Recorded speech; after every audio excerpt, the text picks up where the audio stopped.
Hey, everybody. Welcome back.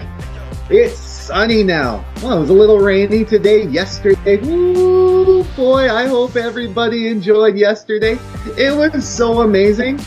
Well, welcome back to another episode of The Real Deal Pod. It is episode number 57, and I promise you, it is going to be just as hot as yesterday's weather. Why?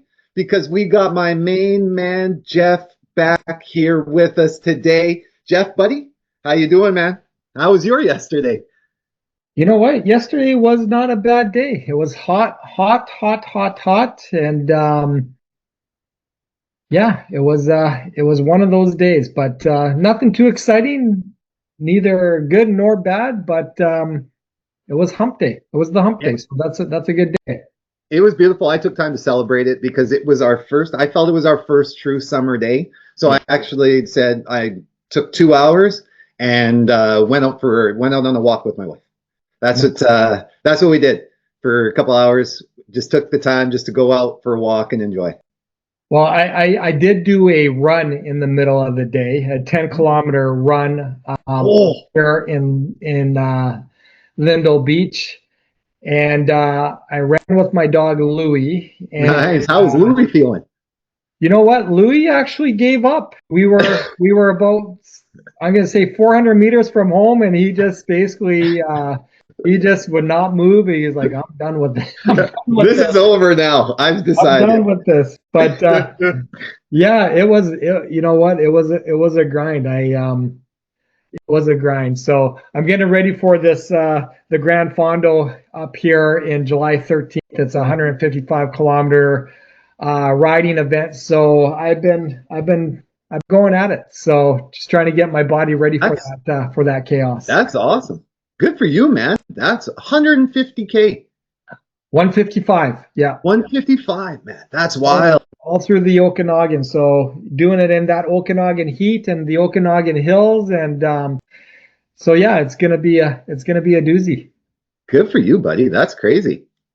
Yeah, man. Well, with all that you got going on, the markets, I don't know, the market's seeming to get better. I know, busy. We were talking about it offline a little bit. My phone's been ringing off the hook a lot more than it normally is, which is good. But I'm like, holy cow, I'm even busier. What is happening? So, I mean, and there's been crazy shakeups in the Trump tariff plan. That's going to be my did you know for today. So, man, and we got what GST stuff going on. So let's get kicking, man. Let's get into it. Yeah. Well, you go first. Yeah. All right. So as I was saying, did you hear, Geoff? There's been a major shakeup in Trump's tariff plans. So for all of you that have not been following this week, in a dramatic back and forth this week, a U.S. federal appeals court, as of, what was it, about 12:45, has reinstated President Trump's sweeping tariffs. Just 1 day after a lower trade court ruled he overstepped his authority and ordered them blocked. So here's what everybody needs to know. This is what had happened. A trade court temporarily halted Trump's Liberation Day tariffs, which targeted imports from Canada, Mexico, China, and others, arguing they were tied to an overreach of presidential emergency powers. But the Federal Circuit Court hit pause on that ruling, keeping the tariffs in place for now while both sides prepare legal arguments. Oh, okay. Yes. So why did the tariffs matter? Of course. So Trump imposed them under the claim that foreign countries were helping flood the U.S. with fentanyl and declaring a national emergency to justify action. So the courts now are questioning whether that justification holds up under U.S. law. So what really could happen next? The case could head up all the way to the U.S. Supreme Court. Now, we all know, and if you guys didn't pay attention to Trump's first presidency, Trump stacked the U.S. Supreme Court in his favor. So that was all the precursor to being able to do all of this stuff. So in the meantime, right, the economic impact is already being felt. So corporate profits have posted their biggest drop since 2020. Wow. Jobless claims are up, especially in manufacturing and in manufacturing heavy states like Michigan. The US markets are already reacting with mixed signals. And in Canada, businesses are worried. Lawyers are warning that we're not out of the woods yet. Yeah. So economists and trade lawyers say this creates massive uncertainty for business and trade partners. Some small U.S. businesses say these tariffs could force price hikes of up to 70%. Wow. So that's how much that it's hitting these small businesses. So again, when Trump was claiming that this was going to help all these small businesses, this is what people were screaming, don't listen to, right? Because it was going to crater small business. And so these poor small businesses, increasing their prices by 70% is going to put them out of business, because Walmart, Walgreens, CVS, all of these US companies they're the ones that are going to be fine because of their mass buying power. Yeah. Right? So the legal ballot, so the bigger picture is the legal battle challenges the foundation of Trump's entire economic playbook. If these tariffs collapse, it could undermine future claims of executive power in trade matters. As one economist puts it, cracks are starting to form in the economy and the outlook is deteriorating. Crazy, man. Yeah. Crazy. So it is really interesting. If the appeals court says, no, you can't do this, and it does hit the Supreme Court, and I just like to state that Trump has lost to that same Supreme Court that he's put in place. He has lost a case. He's lost a couple. Two of them have been on immigration. So he's lost two. So if they do tell him he can't do this anymore, his whole playbook falls apart. It'll be very, very interesting to see what the landscape of the U.S. looks like, and then the landscape of course, what the rest of us looks like, right? Because of course we are all reactionary to what is going on in the U.S. right now, because we have to be,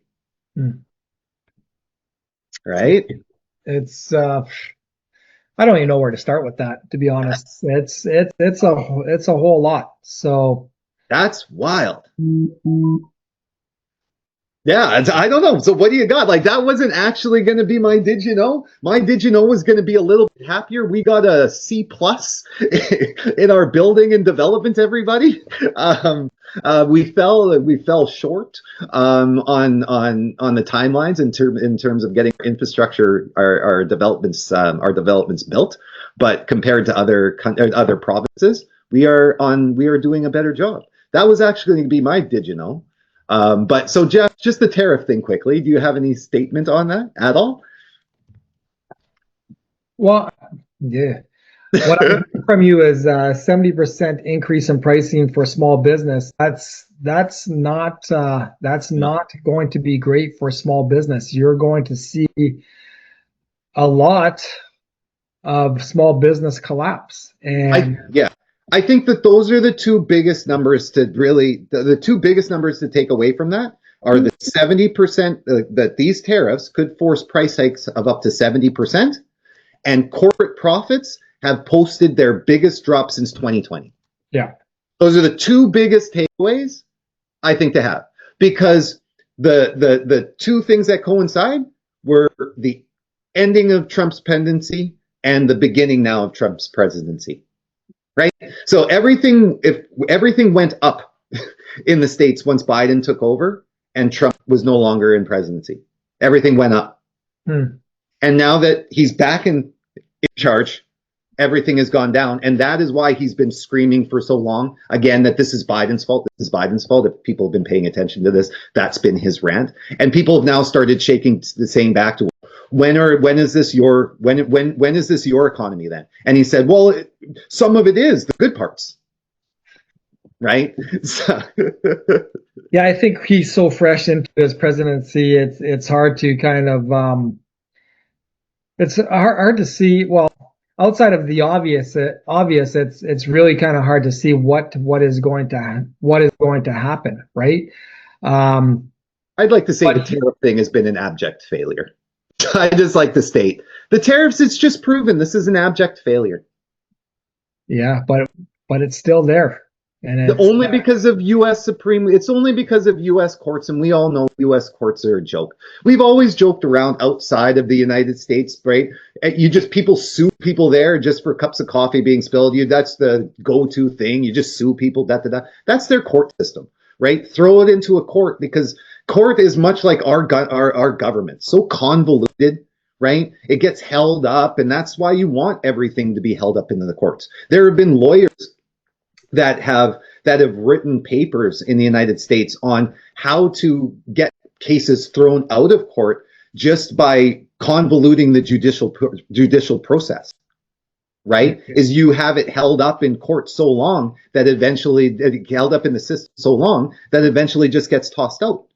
Yeah. Right. So that just shows you dysfunction in a judicial system. So that's where I say, that's when I say it doesn't say anything for the tariff still being there. That's just the federal Supreme Court. That's just that federal court not wanting to make a decision. That's just them passing the buck, saying, well, both sides bring your argument and just leave it as is for now, right? That's them not wanting to make a decision, right? So that's where I say, the tariff thing, I think it's now been proven. It's just an abject failure. It's horrible. Your country is crumbling. I don't understand how that's positive in any way. You've got your corporate businesses, your major businesses posting their biggest losses in 5 years. Coincidentally, you haven't been the president in the past 5 years. Okay? So I'm just saying, how does the numbers work? Right? And then now you've got foreseen price hikes of 70%, I beg your pardon, to small businesses, which we all know will cause small businesses to collapse. So again, I don't understand where the upside is to any of that. Right? I don't know. That's just me. We're going to find out. I guess so. But quickly, I'm just going to quickly touch on the task force. Okay, because this is good news, people. So, a new report from the Task Force for Housing and Climate argues that provincial governments in Canada are falling behind in addressing the housing crisis. So one of the things that I've always stated on this pod for our listeners is to help everybody understand that the federal government doesn't have a hand, or didn't have a hand, in how our housing goes. And to a degree, neither does the cities. It's always provincial. So if we were ever to criticize a leader on our housing, it's always to criticize who our provincial leader is, right? That's why it's so important when we're voting, right, to think about these matters, right? So with that being said, no province scored higher than a C+ in the task force report card, which evaluates policies related to building homes quickly and sustainably. So the federal government received the highest grade of a B, right? And that's easy. Let's just say that's easy because, again, I was just saying they don't really have a hand in it, right? They're just now starting to take a hand in it. So it's really easy to get a good grade on something you don't do much in. So with that being said, Alberta ranked the lowest with a D+. British Columbia, Quebec, and Prince Edward Island earned the top provincial grade of C+, though their efforts were undermined by slow permitting and high building costs. So that is the part that held us back. So the report author, Mike Moffat, said provinces have largely escaped scrutiny despite having the most influence over housing policy. He emphasized that provinces must reduce development barriers, map high-risk areas like floodplains, update update building codes and address social housing shortfalls. Alberta was noted for strong housing starts in Calgary and Edmonton, but this was attributed to municipal leadership rather than provincial action. The report concludes that all levels of government need to do more, with provinces holding the greatest potential for meaningful change. So I just wanted to call out British Columbia for earning one of the top provincial grades in a C+. I know that, C+ doesn't seem great, but it's just, but hey, no, everybody needs a benchmark. So if our benchmark is number 1, that's phenomenal, right? That's phenomenal. Now, it reminds me of the bell curve. I know, but hey, we got to work from somewhere, right? But now, if we're working from there, now we know what we have to address. We have to address the permits, right? We had the permit time. We have to address the cost of build, right? But at least we have a benchmark to sit at. And congratulations, British Columbia, for being one of the 3 provinces to earn the top score. Very proud of us. Let's keep moving forward. Yeah. What do you think? What do you think about that? Do you think we're what do you think? Would you giving us a pat on the back? Is that some good news? Well, to be on the top is great. It's just a matter of let's get better. Yeah, well, that's it. Would you rather be Alberta on the bottom? Like, that's my thing, right? Would you rather be the worst of the worst, the best of the worst? I'd rather be the best of the worst and the worst of the worst, right? Because if you're the worst of the worst, you're terrible, man. Like, I always say I want to be the worst of the best because that makes you better. And right. I want to be that's so that's where I'm at with that. That's it. I never want to be in the worst category, but if you got to be in one, you got to be the best of the worst, man. Like, seriously, right? But, if you're going to have 5 terrible tastes of ice cream, be the best one of them. That's true. Be the best tasting of the worst tasting of ice cream. That is true. See? There you go. Well, that's how we need to look at life. Yeah, a box of chocolates, as Forrest Gump would say. Right? So what do you got for us, man?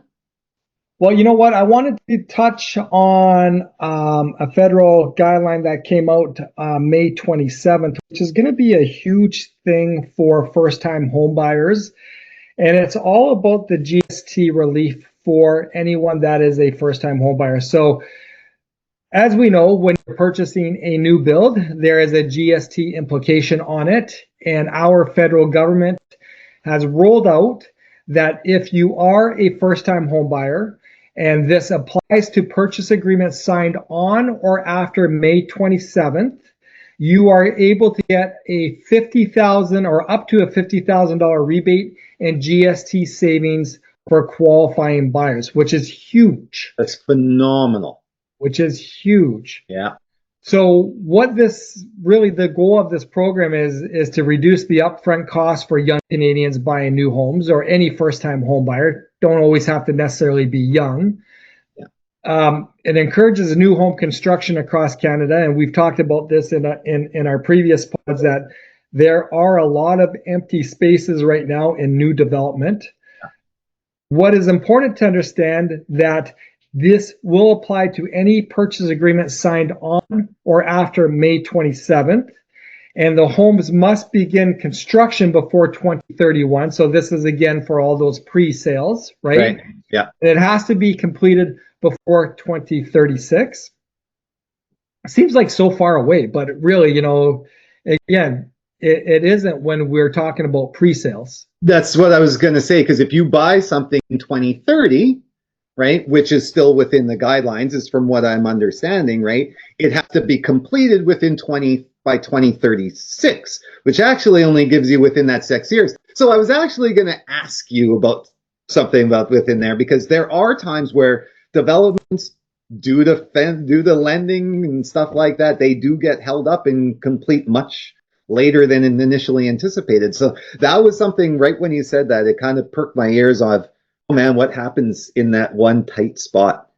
I know typically pre-sales are going to complete within 3 years from signing a purchase agreement. Should be. Right? Yeah. But I also know, speaking to developers, is that there are developments that there have been pre-sales sold, but now those developments are put on pause just because of the cost of construction right now and where everything is at. And again, back to the tariffs on how everything is going to be rolled out. So again, 6 years seems like a long time, but again, if there is no profit with these developers in these pre-sales, those developments could be put on pause. So right. I think the dates seem so far away as far as, hey, it's got to begin construction before 2031 and it's got to complete, before 2036. It seems like a long time, but it really, I think it's going to depend on where these developments are going, how quickly they're going to be off the pause button, and again, play is pushed once again. Right. But again, lots of developers are putting pauses on development just because of where we're currently sitting at with our overall environment. Right. And again, going back to that, permitting will be again a fundamental piece of that, and how long it takes for permits to get passed, because that again for BC has always been our challenge. And I know you and I have talked to developers constantly that have just been pulling their hair out, right, because of stuff like that. Well, and I think within that report or that grading system, that was one of British Columbia's that was our shortfall marks, was the permits, right? But yeah, well, it was one of the factors that brought us down. We would have gotten a higher grade had the permitting and the issue not been a factor. Again, something that we know has been a challenge for us. You speak with developers, and one of their biggest struggles are permitting, right? Yeah. And just the silliness or all the red tape that actually goes in it and behind it. So it's interesting, not to go off topic too much, but I was told one time, like it should only take 3 weeks for the approval. Really, 3 days almost. Really, like 3 days to 3 weeks, but it's normally taking like 3 months to 9 months. Yeah, which is that's insanity. Like if you think about that time, 3 days to 3 weeks is actually the timeline that an approval should take, and it's taking 3 months to 9 months. That's crazy. I have a friend that developed some duplexes or townhouses in Lake Country, and he says getting permits out there, that must be a nightmare. Is just a complete nightmare. So, yeah. So to bring this kind of back in line, so this GST relief for first-time homebuyers, what is the rebate? It's up to $50,000 in GST savings for qualifying buyers. It applies to new homes valued up to $1 million. You'll get 100% of your GST back. And keep in mind, like, what is GST right now, Allister? Like 5%? 5%. Yeah, 5%. So you're buying a $560,000 two-bedroom pre-sale. Yeah. You're paying $28,000 as a GST implication. Yeah. That is huge savings with this GST relief program. Like this is a huge thing for people that are first-time home buyers buying new construction, again, on or after May 27th. This is a huge rebate for them. Like it is. I look at that also for new single families purchasing a new build townhome. Think about what that 5% that they save on that on that GST, because that GST will normally run you about $35,000 to $40,000 on your GST for a new family, right? That is a massive amount of savings for them, right? So I think any tax savings is huge savings, especially when we're talking about 6-digit price tags, right? So I believe this is a game changer. I'm hoping and praying that this program stays. But again, it's important to understand you're able to get 50 grand back from GST savings, providing that you qualify. One of those things to qualify is that you are a first-time home buyer. Right. One of those things to qualify are for purchase agreements signed on or after May 27th. So if you're in a pre-sale that you signed 3 years ago that's completing after May 27th, this is not going to apply to you. But one thing, Geoff, can we quickly clarify for people what a first-time home buyer means?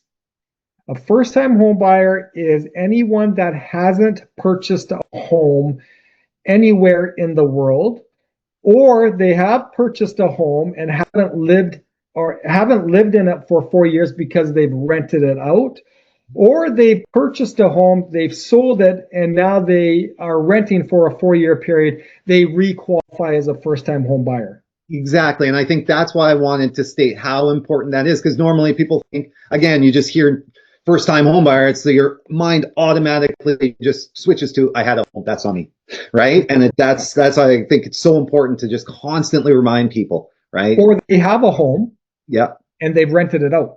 Exactly, and they've rented it out. Yes, right?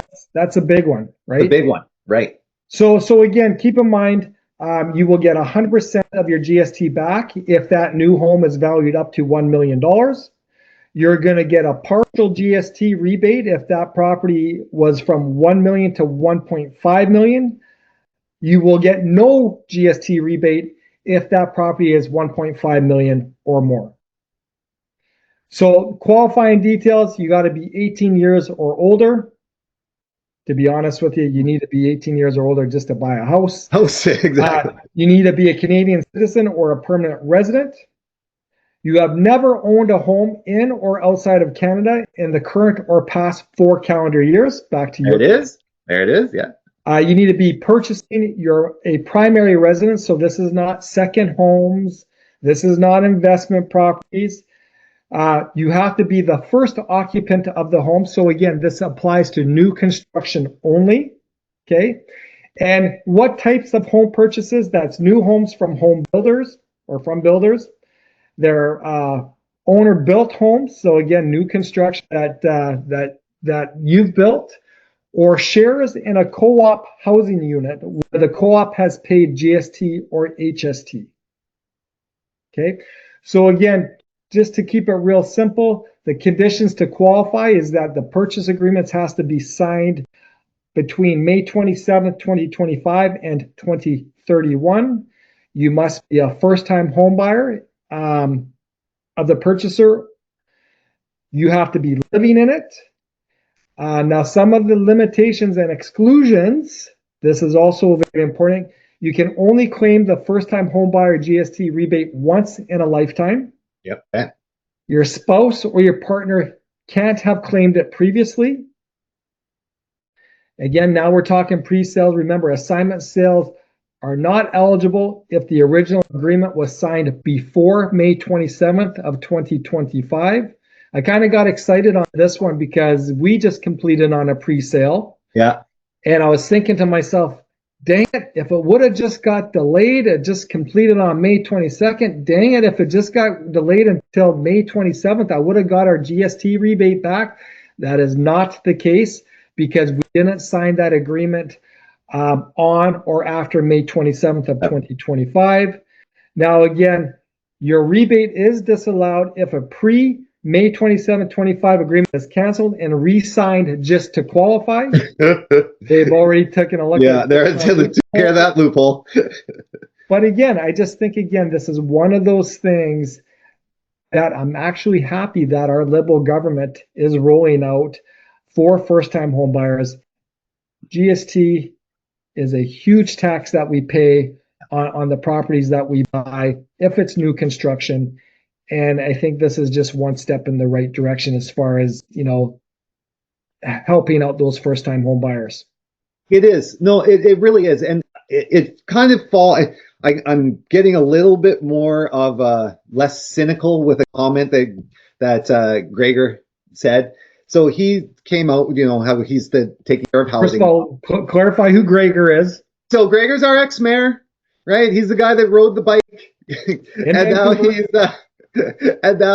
now he takes care of our housing. He's the housing minister. Federal housing minister, yes, our federal housing minister. So he said something interesting. He said that he doesn't want homes to lose their value. He just wants them to be more affordable. And so when I first heard that, my mind, of course, twisted and bent because I was like, that just makes zero sense to me. How does that even work? You're building more. You want to build more, yes. So the more you build, the more you introduce to the market, the cheaper properties will become. That's just supply and demand. So how are you doing that? It doesn't make any sense. I think it's what he's trying to do is he doesn't want to affect the resale market so much. What he wants to do is make any new builds now being created for those to be made affordable. Yeah. So I'm starting to understand what his vision is a little bit, and it is a good step. It is a good step. I think we need to do a better job, though, articulating that to our people as we go along. I'm just stating that because these are great ideas, and I want us to continue to champion those ideas to the people, to the public. You and I'm talking about our government really needs to and the media needs to do a better job of expressing what is happening for our people. Yeah. Well, this is one of the things that I love about this pod is again, what kind of little golden nuggets can you pull out of it, right? To be honest, I haven't heard a ton of media on this GST relief, and to me, this is huge, massive. I think I'm hearing more about. I was gonna say something funny with Johnny Depp and Amber, like you hear more of the silly stuff, yeah, things that basically make a difference, and not really hearing a ton on this GST relief program. And I'm in the industry, is a little bit dumbfounding, to be quite honest with you, right? So I'm just happy that we have that platform to present this type of stuff on, because again, it gives you that 1 degree of separation as you're moving forward with home purchases or making a decision as far as what you're going to buy, right? So yeah, it's like getting a $28,000 haircut on something that you're buying, or a 5% discount on what you previously would be buying, now that you're getting a rebate on it, providing that you qualify and that property fits the guidelines. That's what I would just want everybody to think about that listens to this pod. Imagine you go to make that purchase and nobody told you. Imagine that. Imagine nobody told you. And you would feel so disappointed because you're losing 50 grand. Yeah. But here's another one that I can guarantee you a lot of people aren't aware of. Here in British Columbia, any new build that is a green efficiency build, you get 25% of your GST rebate back as well, right? There you go. And again, this is not known. This is something that was brought to my attention when I did my pre-sale. Unfortunately, because it was built it wasn't built with that green efficiency because of the year that it was built in. It didn't qualify, but again, I can assure you that a lot of people are not aware that if they do buy new construction here, which now is a little bit different with this other policy rolling out, but green efficient new construction homes, you were able to get 25% of your rebate back. So it's crazy. And I know you're going to say something funny about Depp and Heard, but here's the deal. It's true. Sex sells, right? In the media, sex sells. Like, that's really what people want to pay attention to. And fear. Yeah, and fear, right? Sex and fear, right? That's what drives media, right? So nobody really wants to. Oh, great! So you get 5% back, or cut on your GST, you get it back. Yay! You get $50,000. It's way more interesting to hear that Amber Heard was a train wreck in some restaurant, flying around drunk and throwing stuff at Johnny Depp. That's way more interesting to talk about. That's what Kim Kardashian wore falling down the stairs at the Met last night. I don't know, that's more interesting than all this sort of stuff. But I still feel that I think the world is starting to change more, where we don't actually care so much about what those people are doing. We actually care about how much we're spending now. So I really do think it is more important that the media start telling people about this sort of stuff and educating people more about this stuff, because it is, I truly believe, we care more about that stuff than what mainstream media thinks we should be caring about. And always remember, that's really what it is. The mainstream media essentially just is telling you what they think we should be interested in. I always encourage people, watch the mainstream media, look at the independent stuff, and decipher all of that stuff. Learn everything, right? Be well-rounded. Be well-rounded. Don't be a sheep. Yeah, amen. But listen to us.